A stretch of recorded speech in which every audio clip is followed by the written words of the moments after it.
अस्सलाम वालेकुम क्लास 9। उम्मीद करती हूँ आप सब खैरियत से होंगे। तो आज हम चैप्टर नंबर 1 की बेसिक डेफिनेशंस को डिस्कस करेंगे। चैप्टर नंबर 1 की डेफिनेशंस को डिस्कस करना इसलिए ज़रूरी था क्योंकि ये आपके लिए नया टॉपिक है, नई चीज़ें हैं जो आपने पहले कभी भी नहीं पढ़ी, ना 8 में पढ़ी, ना 7 में पढ़ी, ना 6 में पढ़ी। यानी आपने कोई भी किसी भी क्लास में पहले इन डेफिनेशंस को ना पढ़ा, ना समझा और ना ही इससे रिलेटेड एक्सरसाइज सॉल्व की। लेकिन 9th में हमने मैट्रिक्स को देखना भी है, पढ़ना भी है, उसकी टाइप्स भी पढ़नी है, यहाँ तक कि इसको एक्सरसाइजेज में सॉल्व भी करना है। तो फर्स्टली हम इसका इंट्रोडक्शन पढ़ लेते हैं। इंट्रोडक्शन पेज 2 पर है। उन्होंने जो चैप्टर हमारा है मैट्रिसेस एंड डिटर्मिनेंट्स, उनके बारे में थोड़ा इंट्रोडक्शन दिया हुआ है। The matrices and determinants are used in the field of mathematics, physics, statistics, electronics and other branch of science. क्या कहते हैं कि मैट्रिसेस और डिटर्मिनेंट्स एक ऐसी दो चीज़ें हैं जिन्हें हम ना सिर्फ मैथ में बल्कि फिज़िक्स में, स्टैटिस्टिक्स में, इलेक्ट्रॉनिक्स में और अदर ब्रांचेस साइंस में, यानी जो साइंस की और भी ब्रांचेस हैं उनमें डिस्कस करते हैं। यानी वो कोई ब्रांच भी हो सकती है, इकोलॉजी हो सकती है और बायोलॉजी हो सकती है, इवन कि केमिस्ट्री भी हो सकती है। कोई भी ऐसी ब्रांच, अदर ब्रांचेस उन्होंने डिस्कस नहीं किए, लेकिन साइंस की कुछ और भी ऐसी ब्रांचेस हैं जिनमें हम इसको डिस्कस करते हैं।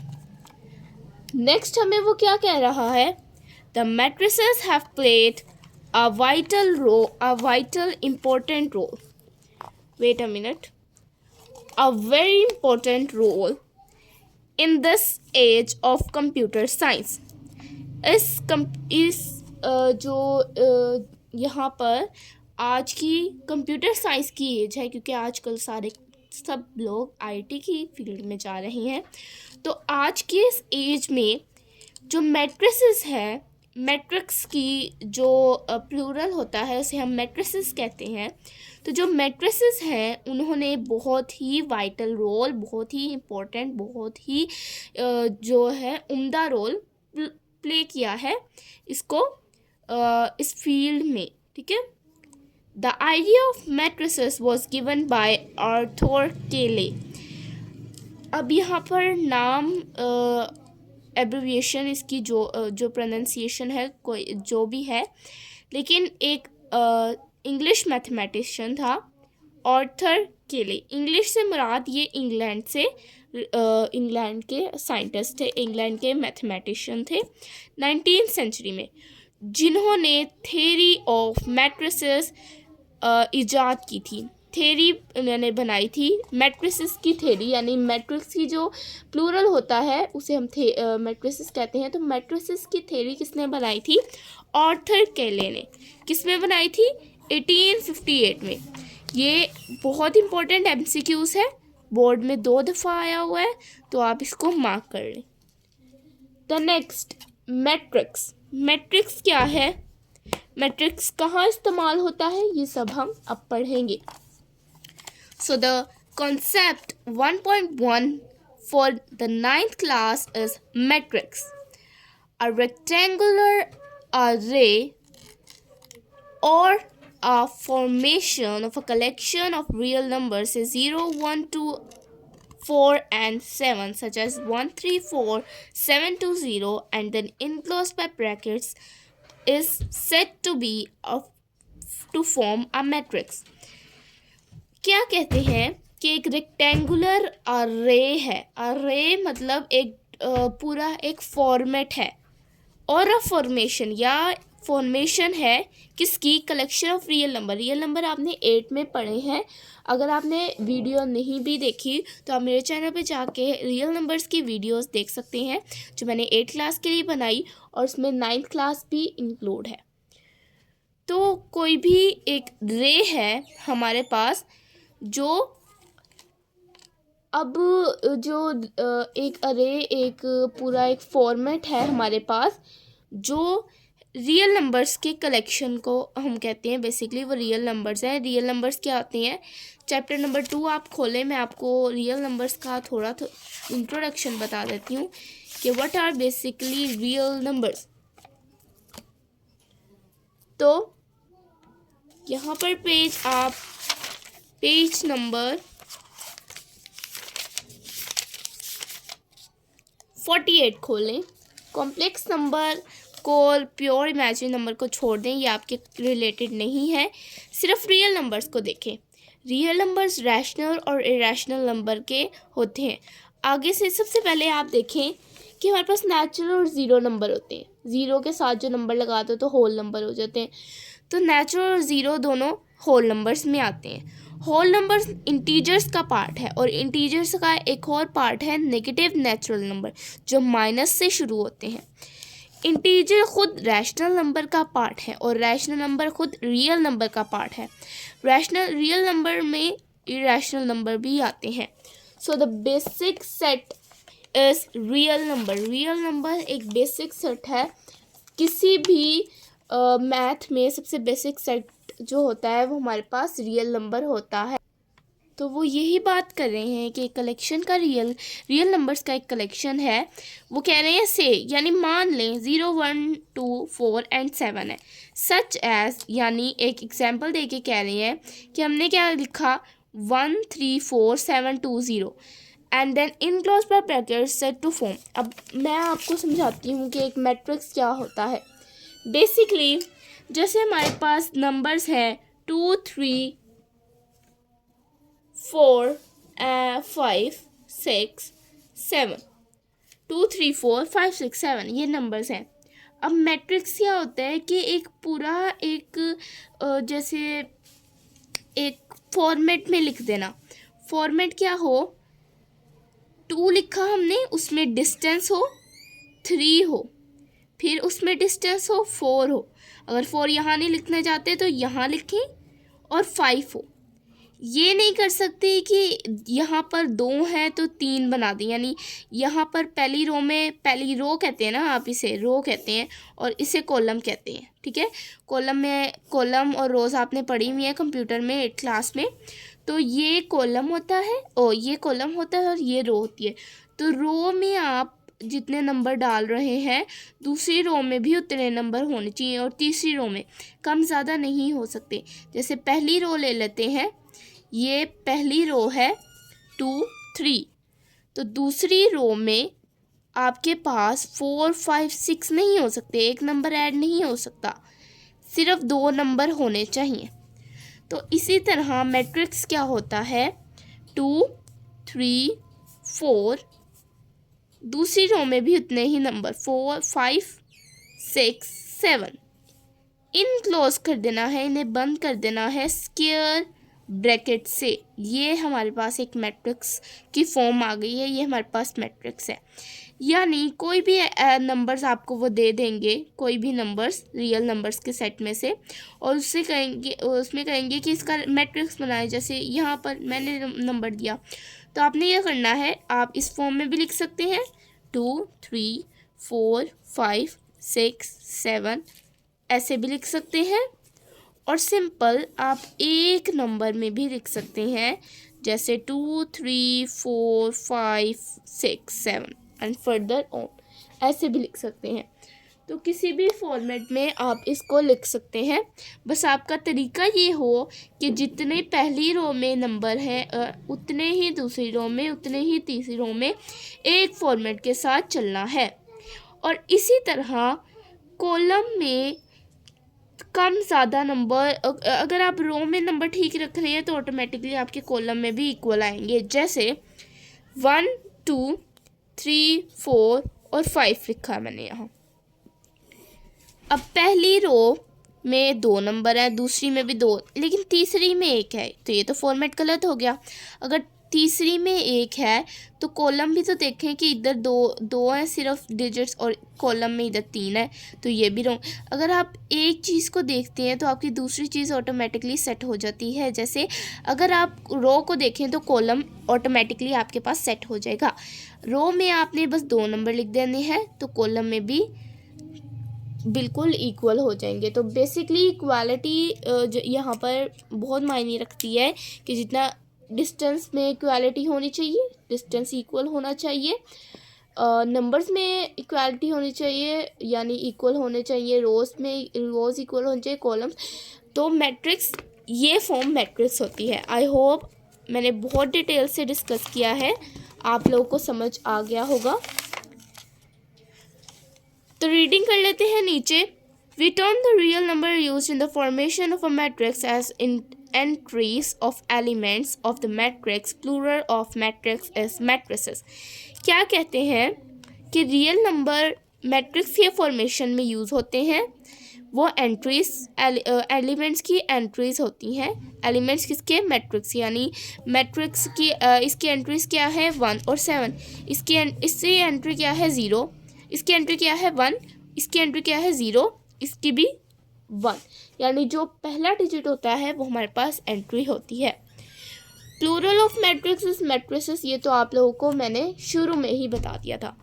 The matrices are denoted conventionally by the capital letter A, B, C and so on, M, etc. of the English alphabet। यानी A, B, C, D, E, F, G, यानी जो भी अल्फ़ाबेटिकल लेटर्स हैं उसमें से किसी भी लेटर से आप मैट्रिक्स को रिप्रेजेंट कर सकते हैं, until unless किसी मैट्रिक्स का डोनेशन ना हो। यानी किसी मैट्रिक्स की अपनी एक आगे जाके हम पढ़ेंगे कि एक मैट्रिक्स ऐसा भी होता है जिसकी अपनी एक डेनोटेशन होती है, यानी अपनी एक डिनोट करने वाला उसका अपना एक लेटर होता है, उसके अलावा हम उसको लेटर से किसी लेटर से रिप्रेजेंट नहीं करते। और बाकी सारे मैट्रिक्स को हम किसी भी लेटर से रिप्रेजेंट कर सकते हैं। तो next concept is concept 1.1.1, rows and columns of a matrix. याद रखिए आगे जाके हम आगे जाके रो मैट्रिक्स पढ़ेंगे, ये देखें टाइप्स में। लेकिन आपने याद कभी भी मिक्स नहीं करना रोज ऑफ अ मैट्रिक्स और columns of a matrix. Row matrix अलग होता है, जब ऑफ बीच में आ जाए ना तो आपने समझ लेना है कॉन्सेप्ट 1.1.1 है। यानी रो ऑफ अ मैट्रिक्स यानी मैट्रिक्स का एक रो, रो मैट्रिक्स यानी मैट्रिक्स की एक रो टाइप, रो में इसको लिखना, row of a matrix, matrix का एक रो, ठीक है, एक रो। ऑफ जब आ जाता है तो आ जाता है तो यानी एक मैट्रिक्स का रो। तो रोज of a matrix, rose of a matrix. अब आपको ये समझाने वाला कॉन्सेप्ट है, फिर हम इसकी रीडिंग करेंगे। तो रोज ऑफ अ मैट्रिक्स पहले भी मैंने आपको समझा दिया। रोज क्या होती हैं? एक लाइन, सीधी लाइन जो हम लिखते हैं वो एक रो होती है, और एक परपेंडिकुलर जो हॉरिजॉन्टल होती है वो रो होती है। जो परपेंडिकुलर सीधी आपके पास वर्टिकल लाइन होती है, वर्टिकल सीधी बिल्कुल, वो कॉलम होता है, और जो लेटी हुई हॉरिजॉन्टल लाइन होती है वो रो होती है। जैसे 2, 3, 5 लिखा मैंने, 5, 9, 8 लिख दिया मैंने, ये एक मैट्रिक्स है। अब इस मैट्रिक्स की ये रो है तो हम इसे क्या कहेंगे? Row of a matrix. याद रखिएगा मैंने इसमें लफ्ज़ इस्तेमाल किया है ऑफ अ। जब आप एक रो को रिप्रेजेंट करे होंगे मैट्रिक्स में से तो ऑफ अ लाजमी लिखना है, रो मैट्रिक्स गलत हो जाएगा। ये 9th है, 9th के कॉन्सेप्ट्स मैं आपको बता रही हूँ, ये बोर्ड में बहुत इंपॉर्टेंट होते हैं, तो ऑफ अ ज़रूर लिखना है आपने। और ये क्या है? ये ऊपर से नीचे कॉलम ऑफ अ मैट्रिक्स, एक मैट्रिक्स का कॉलम, ऑफ आ ज़रूर लिखना है। अब column of a matrix, row of a matrix, we have discussed them both, बहुत इजी से कॉन्सेप्ट्स हैं। तो R1 यानी row 1, row 2, row 3। It's important to understand an entirety of matrix with the following formation हमने पढ़ ली, discuss भी कर लिया। रो क्या होती है? Row 1, row 2, row 3, row 4 and row 5 and so on, कोई भी रो हो सकती है। इस तरह कॉलम 1, 2, 3, 4, 5, 6 सो ऑन, कोई भी कॉलम हो सकता है। In a matrix A the entries presented in horizontal way are called rows. In matrix A there are 3 rows as shown by R1, R2। अब यहाँ जो एंट्रीज की बात करें, यानी जो मैट्रिक्स के अंदर एंटर जो हुए हैं जो डिजिट्स एंटर हुए हैं उन्हें हम इधर एंट्रीज के नाम से शो कर रहे हैं। आई होप आपने ये कंसेप्ट अंडरस्टैंड किया होगा। In matrix B all the entries presented in vertical way are called columns of a matrix। Vertical way में जो होती हैं वो कॉलम्स और मैट्रिक्स होती हैं। डेफिनेशंस है, मार्क कर लें। Matrix B has 3 columns as shown by C1 C2 C3 column 1 column 2 column 3। यहाँ पर इन्होंने बी एक मैट्रिक्स दिया है और उसको कहा है कि कॉलम 1 कॉलम 2 और कॉलम 3 ये है। It is interesting to note that all rows have same number of elements and all columns have same number of elements, but number of elements and rows and columns may not be same। वो कह रहे हैं कि सारी रोज में जो number of मैंने जैसे यहाँ पर बताया कि इक्वल होने चाहिए रो में नंबर, हर एक रो में नंबर, मैट्रिक्स की हर रो में नंबर सेम होने चाहिए। यानी यहाँ 2 3 है तो अगली रो में भी 3 होने चाहिए। कॉलम में भी ऐसी यहाँ 2 है, यहाँ 2 होने चाहिए।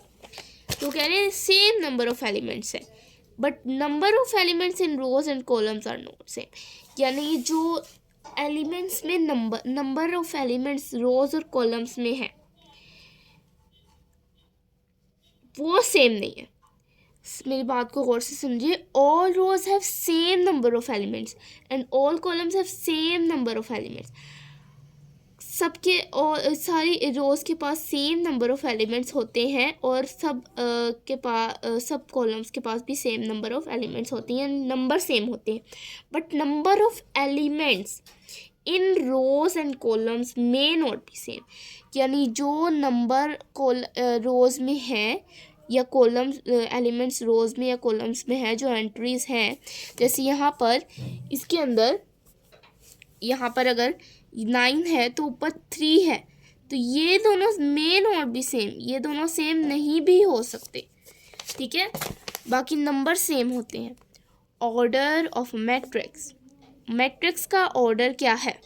The number of rose and columns in a matrix specifies it's order.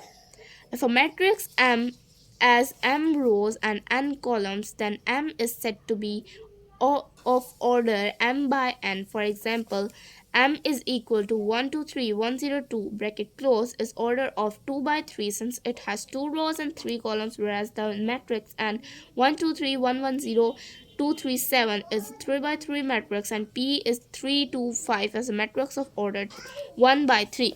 क्या कहते हैं कि ऑर्डर ऑफ मैट्रिक्स कैसे रिप्रेजेंट होता है कि नंबर ऑफ कॉलम्स और पहले रोज नंबर ऑफ रोज गिनी जाती हैं और कॉलम्स, फिर उसको बाय के साइन के साथ सेपरेट कर दिया जाता है। कैसे? एक एग्जांपल देखें। यहाँ पर मैंने लिखा 2 3 4 5। अब यहाँ पर रोज कितनी है? 2 रोज हैं, 1 2 2 रोज हैं यहाँ पर। कॉलम्स कितने हैं? 2 कॉलम्स हैं। यहाँ पर देखें 2 by 3 का मतलब है कि 2 कॉलम्स यहाँ पर एक रो में कितने नंबर्स हैं? 2। तो रो के नंबर्स पहले रोज नंबर ऑफ रोज लिखने हैं, तो एक रो में 2 नंबर्स हैं तो हम पहले डिजिट 2 लिखेंगे। एक कॉलम में कितने हैं? 2 नंबर्स हैं तो दूसरा डिजिट भी 2 होगा। तो ये 2 by 2 का मैट्रिक्स है, यानी इसके एक रो में भी 2 है और एक कॉलम में भी 2 है। पहला डिजिट रो को रिप्रेजेंट करता है, दूसरा कॉलम को रिप्रेजेंट करता है। ठीक है, तो ऑर्डर ऑफ मैट्रिक्स क्या होता है? जिसको हम बाय से सेपरेट करें और 2 डिजिट्स के आपकी सराउंडिंग्स में आए। एक में हम नंबर ऑफ रोज़ के बारे में और दूसरे में नंबर ऑफ कॉलम्स। सबसे पहले नंबर ऑफ रोज़ आएगा और फिर कॉलम आएगा। तो यहाँ पर दूसरी एग्जांपल देखें। यहाँ पर सबसे पहला मैंने आपको जैसे बताया कि सबसे पहला आपका रोज़ का रोज़ का नहीं, सबसे पहला कॉलम का होगा और दूसरा रोज़ का। जैसे दूसरी एग्जांपल से आपको ज़्यादा क्लियर हो जाएगा। यहाँ पर मैंने 9 8 6 4 5 3 लिखा है। तो सबसे पहले हमने नंबर ऑफ कॉलम्स देखने हैं कि कॉलम में कितने नंबर हैं। तो यहाँ कॉलम में 2 नंबर है, एक कॉलम में 2 नंबर है तो हम 2 लिख लेंगे। देन बाय लिखेंगे, ठीक है, और फिर हम देखेंगे कि रोज़ में कितने नंबर हैं। तो एक रो में कितने नंबर हैं, तो 1 2 3, तो 3, तो यानी ये मैट्रिक्स 2/3 ऑर्डर का है। तीसरी एग्जाम्पल देख लेते हैं, ज़्यादा क्लियर हो जाएगा। ठीक है, 2 4 9 8 7 6। सबसे पहले हम देखेंगे कि कॉलम में कितने नंबर हैं, तो कॉलम में 3 नंबर है।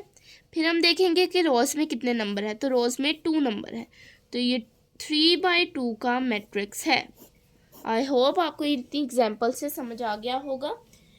नेक्स्ट हम पढ़ते हैं इक्वल मैट्रिक्स कि इक्वल मैट्रिक्स क्या होता है। तो let A and B be equal matrix, be two matrices। A और B को उन्होंने कहा कि कंसीडर कर लें कि A और B दो मैट्रिसेस हैं। then A is said to be equal to B and denoted by A is equal to B if and only if and only if, यानी अगर सिर्फ अगर, यानी वो कह रहे हैं अगर सिर्फ अगर, यानी 2 दफ़ा गारंटी दे रहे हैं कि सिर्फ इन 2 वजह से ये इक्वल मैट्रिक्स हो सकते हैं, इन 2 कंडीशन से। पहला हमारे पास है the order of A is equal to the order of B, their corresponding entries are equal. यानी इक्वल मैट्रिसेस वो मैट्रिसेस होते हैं कि जिनकी कॉरस्पॉन्डिंग एंट्रीज इक्वल हों। कॉरस्पॉन्डिंग का मतलब है कि समझ लें आप पूरी क्लास है, उसमें 3 रोज़ हैं, यहाँ पर भी बच्चे बैठे हैं, इस रो में भी बच्चे हैं और इस रो में 3 रोज़ हैं। ठीक है, 2-2 टेबल करके वो लोग बैठे हैं ऐसे। यहाँ पर समझ लें मैं बैठी हूँ, यहाँ पर मेरी दोस्त, यहाँ पर मैं, यहाँ पर मैं, यहाँ पर मैं, सॉरी यहाँ पर 2 बच्चे। तो यहाँ पर मैं बैठी हूँ तो मेरा कॉरस्पॉन्डिंग पहली फर्स्ट लाइन में बैठी हूँ, तो दूसरी लाइन में मेरा कॉरस्पॉन्डिंग फर्स्ट बच्चा ही होगा जो इस लाइन में बैठा है, इस लाइन वाला नहीं होगा। अगर मैं यहाँ बैठी हूँ तो मेरा कॉरस्पॉन्डेंस ये वाला बच्चा होगा। अगर मैं यहाँ बैठी हूँ तो मेरा कॉरस्पॉन्डेंस ये वाला होता है।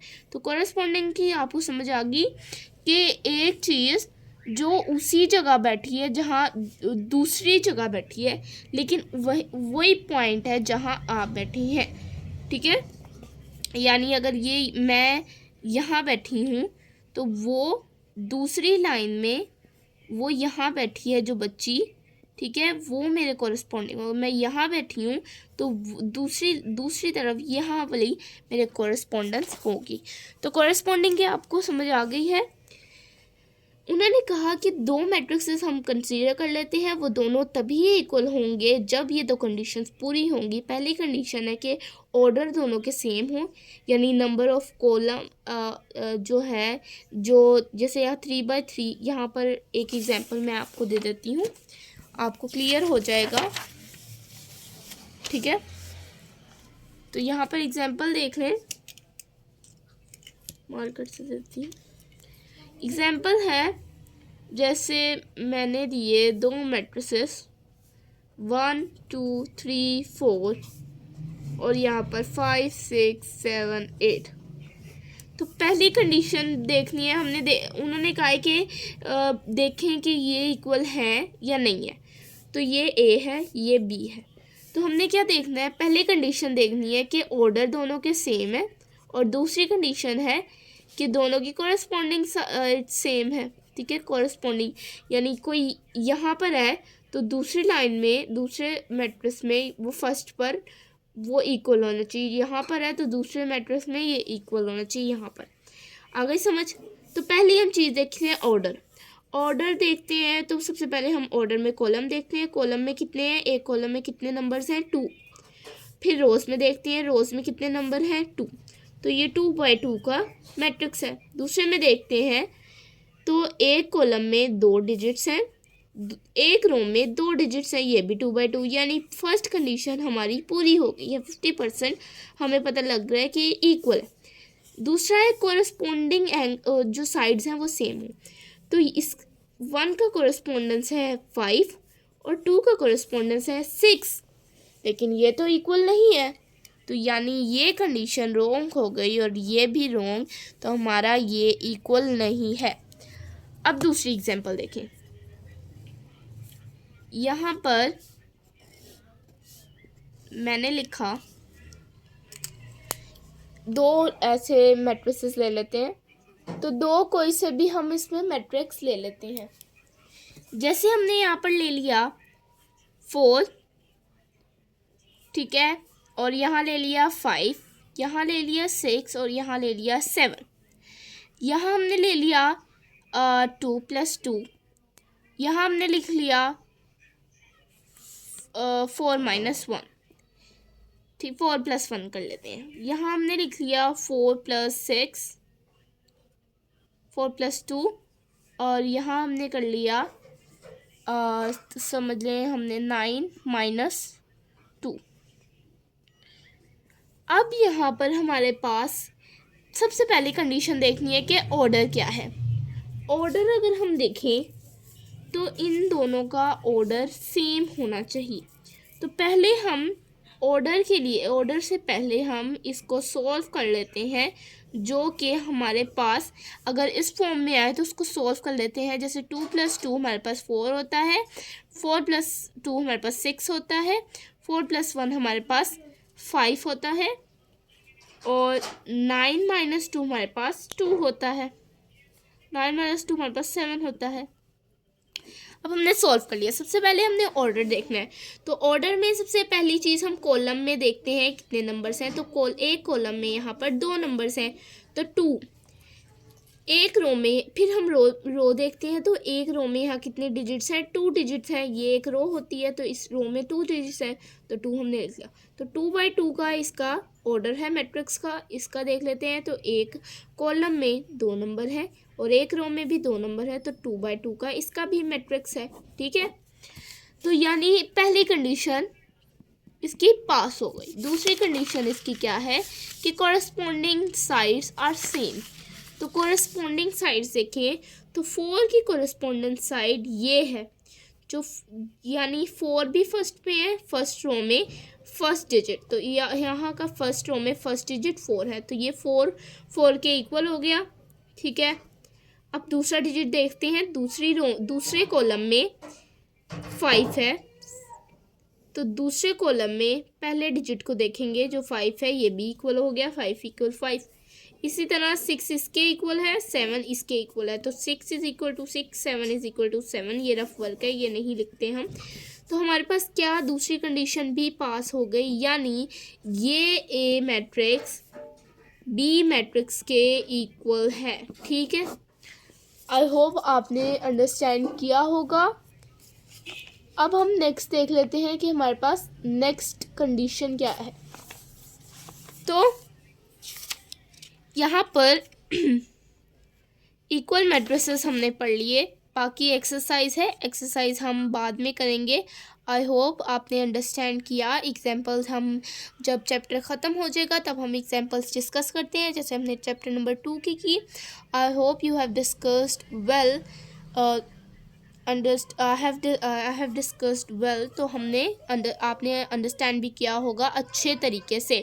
तो आप इसकी प्रैक्टिस करें, इनकी एग्जांपल्स को देखें, खुद सॉल्व करने की कोशिश करें, और जहाँ भी प्रॉब्लम आ रही है मुझे कमेंट करें, और मेरे चैनल को सब्सक्राइब कर लें। और अगर ये वीडियो समझ आई है तब लाइक करिएगा। अगर आपको समझ नहीं आई, डिफ़िकल्टी है, तो आप सबसे पहले मुझे कमेंट करें, मैं उस पर आपके क्वेरीज को सॉल्व करने की कोशिश करूँगी। देन हम फर्दर आगे बढ़ेंगे। तो आई होप आज की वीडियो आपके लिए बहुत हेल्पफुल होगी। इंशाल्लाह आप कवर अप कर लेंगे। बहुत इजी मैट्रिसेस होते हैं, मैट्रिसेस इजी हैं। आहिस्ता आहिस्ता 1.1 करेंगे, आहिस्ता और एक्सरसाइज करेंगे, तो आपको ये बहुत चीज़ें और क्लियर होंगी। तो अपना बहुत सारा ध्यान रखिए। अल्लाह हाफिज़।